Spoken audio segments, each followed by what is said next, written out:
ni en los millones del mundo me devuelven a mi hermana. ¿Y el señor ministro cómo está? Debe estar bacán, bien. No ha habido nada de un cerco. Imagínate, si había sido negligencia de mi hermana y tenía una bomba ella y mataba a los 5 ministros. Me da pena bastante.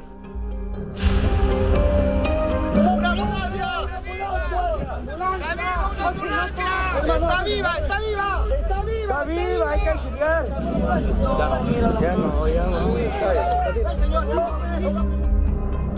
A Dioselinda Zapata Feijó no la mató el brutal impacto contra las hélices del helicóptero del ejército.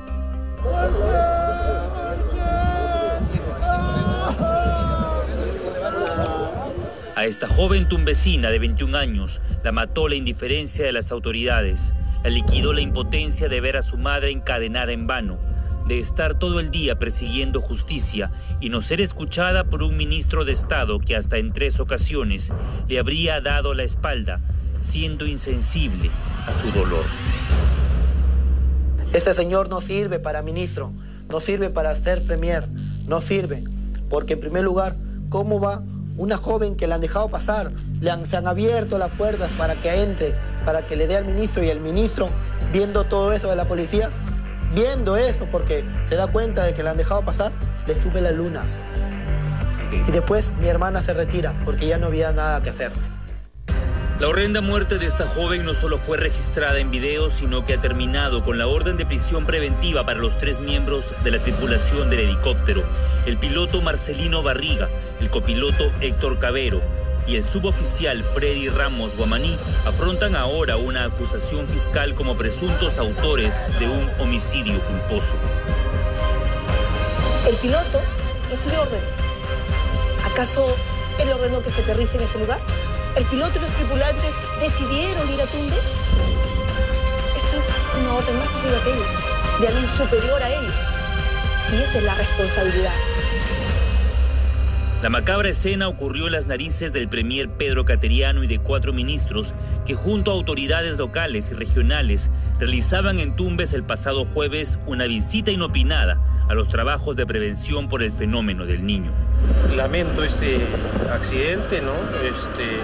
Pero ha salido repentinamente. ¿Qué será en el caso de la familia? ¿Qué se va a hacer? ¿Ha salido algo inesperado y hoy le ha tocado a usted pasar por estos momentos? ¿Se va a hacer algo por la familia? Se tendrá que ayudar naturalmente, ¿no? Soportar, claro que sí. Pero en esta clase de actividades no se puede perder el control. En un comunicado, el ejército peruano señaló de inmediato que Dioselinda Zapata había burlado el cerco de seguridad, impactando su cabeza contra la hélice posterior de la aeronave, provocándole una muerte fulminante. ¿Había un cerco de seguridad? No había nada.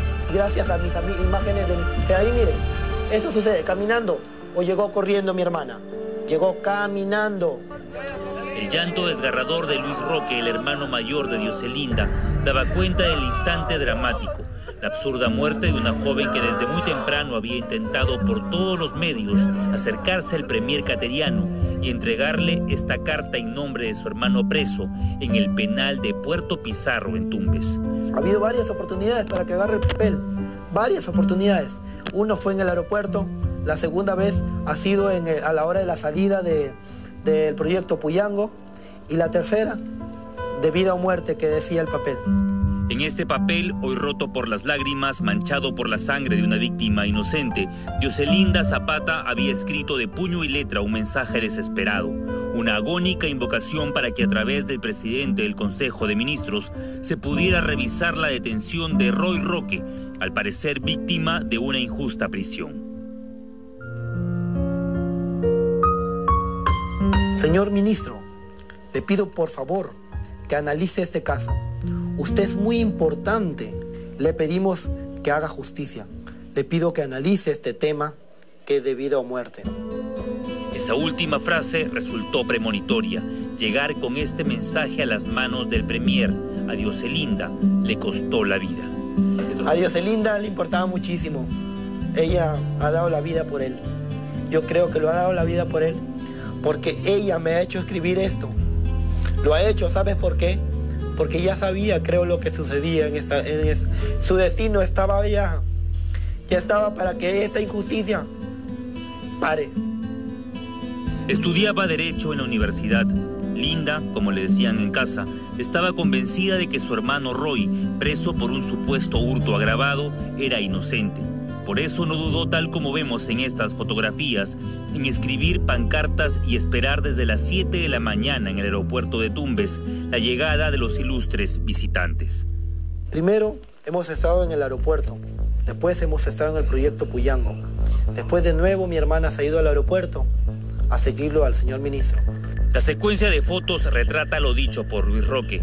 Aquí vemos a Yoselinda vestida con gorra y polo naranja, parada junto a su madre y a otros familiares en la salida del aeropuerto. La policía de Tumbes en todo momento intenta alejarlos de la puerta, sobre todo cuando sale esta moderna camioneta que transportaba a Pedro Cateriano y los ministros de Estado, con dirección al proyecto agrícola binacional Puyango. Del aeropuerto sigue de frente, embaladísimos han pasado. ¿A dónde se van? Se van al proyecto Puyango. ¿Que está a qué distancia? Está a unos 10 minutos. Del aeropuerto al proyecto Puyango, 10 minutos. Se van en camioneta. En Puyango, Linda habría intentado sin éxito acercarse al premier. La comitiva regresa a Tumbes para embarcarse en un helicóptero del ejército. Mientras en la calle, la madre de Yoselinda estaba encadenada en señal de protesta. Que se investigue, por Dios, mira que han devuelto las motos robadas y que le han quitado a los delincuentes, han sacado a los delincuentes y mi hijo queda. Si observan atentamente pueden notar que es Luis Roque quien tiene en sus manos la carta para el premier Cateriano. Pero de pronto, Yoselinda decide quitársela y ser ella misma quien entregue el mensaje. Y mi hermana me agarra y me quita el papel. Ya era su sentencia de muerte este papel. El helicóptero 662 aterriza en un descampado frente al malecón de Tumbes para que los ministros vean las obras de descolmatación del río. Los visitantes dan apenas algunos pasos cuando un fuerte golpe anuncia la tragedia. Nosotros estábamos bajando del helicóptero y se sentó el impacto atrás y era una persona que había estado viniendo seguro a ver qué es lo que pasaba acá. Según esta imagen, el premier Pedro Cateriano parece haber visto a Yoselinda venir hacia él y golpearse la cabeza contra la hélice trasera todavía en movimiento. Lo que vino después fueron horas de terror y un premier imperturbable. Ha aparecido repentinamente por la parte de atrás y se ha producido este lamentable accidente. Yo no creo que el señor ministro ahorita esté bien, con el corazón bien, porque mi hermana ahorita está muerta. Solamente por no escuchar en un papel tan simple, que de verdad... Por no querer recibir ese papel. Solamente no quererlo recibir. Solamente lo hubiera recibido. Para el ejército peruano, la joven fue imprudente al acercarse al helicóptero con las hélices aún no detenidas y violar el cerco de seguridad.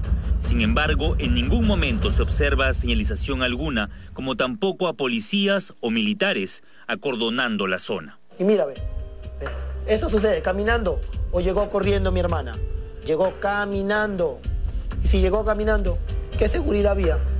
Para la congresista por Tumbes, María Cordero, se debe investigar por qué no se dispuso un cerco alrededor del helicóptero, teniendo en cuenta que hay población cercana y periodistas locales que pudieron correr la misma suerte de la joven. ¿Por qué se utilizó un helicóptero del ejército si los ministros podían trasladarse fácilmente por camioneta hasta la ribera del río Tumbes? Si iban con los mismos vehículos, llegaban en 8 minutos. Fácilmente. ¿Por qué usar el helicóptero? ¿Por qué usar el helicóptero? Eso tiene un costo. Combustible, no entiendo, no logro entender. Habría que escucharlos a ellos para poder saber cuál fue el motivo. Si la joven fue responsable al arriesgar su vida, lo determinará la investigación. Sin embargo, hoy se acusa al piloto Marcelino Barriga y a la tripulación de homicidio culposo por haber ordenado el descenso de las autoridades, cuando las hélices no estaban del todo detenidas. Los familiares denuncian también que el ejército no ha cumplido con el ofrecimiento de cubrir los gastos del sepelio. Como evidencia, muestran el comunicado oficial y un mensaje de texto de un mayor del ejército en Tumbes. ¿Quién pagó los gastos del sepelio de tu hermana finalmente? Nosotros. ¿Te ayudó el ejército, como dijo en su comunicado? Nosotros estamos viendo todo. Nosotros. ¿Qué ha pagado el ejército? Ha pagado 10 soles de un arreglo floral que ha llevado nada más a mi hermana.